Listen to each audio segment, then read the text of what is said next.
Louis, welcome to the club. You've joined as of today.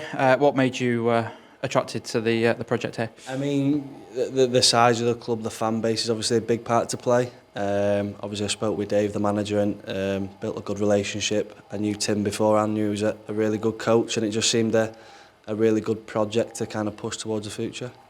You've got experience of sort of playing in the NPL, a very competitive league, as you found last season at Widnes. I guess coming into a club like Bury that have just sort of pushed into step four, you've got some good knowledge and sort of that you can pass on to your fellow teammates.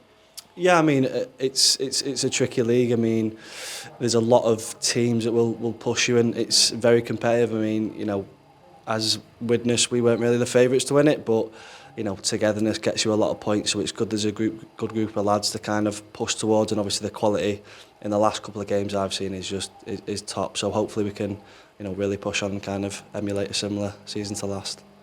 And looking at tonight's game, not a bad start for you in a Bury shirt, quite the scoreline tonight. How did you find it out there?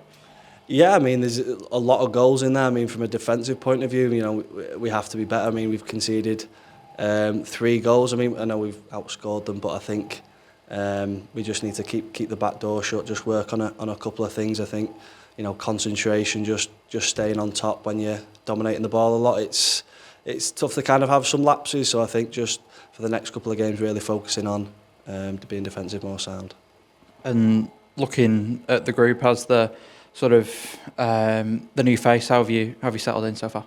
Yeah, I mean, like you said, the lads are top. I mean, they've been very welcoming, and you know, I knew a few of the management, a few of the staff, so it helped to kind of settle in. But yeah, it's a really good group, and you know, it looks like it'll be a good season. Having just spoke to Tim, he said I made him feel quite old after mentioning when you'd sort of first crossed paths in football. What's it like, I suppose, to work with a coach that you've worked with a number of years ago to come back to them at sort of semi-pro level? Yeah, I mean, Tim's a top-level coach. I worked when I was a young lad at Liverpool and at Wigan, so I've had that relationship and rapport with him. So it's good to kind of rekindle that, and he's got a big, you know, grouping of knowledge of football and playing out. So hopefully they can develop and really push on this season. Into the final week of pre-season now, a trip to Ratcliffe on Saturday before a game against one of your former sides in Wigan next Tuesday. What's the sort of aims for you over that sort of final bridge of pre-season? Yeah, I think it's just fitness, minutes in the legs, you know, gelling together as a team. Like you said, defensively, really trying to focus on keeping the back door shut. I'm just kind of building a little bit more of a bond, getting a bit more fluid. But, you know, I think definitely the next 2 games are really important, like you said, building into the season. Perfect. Cheers, Louis. Thank you. Thanks.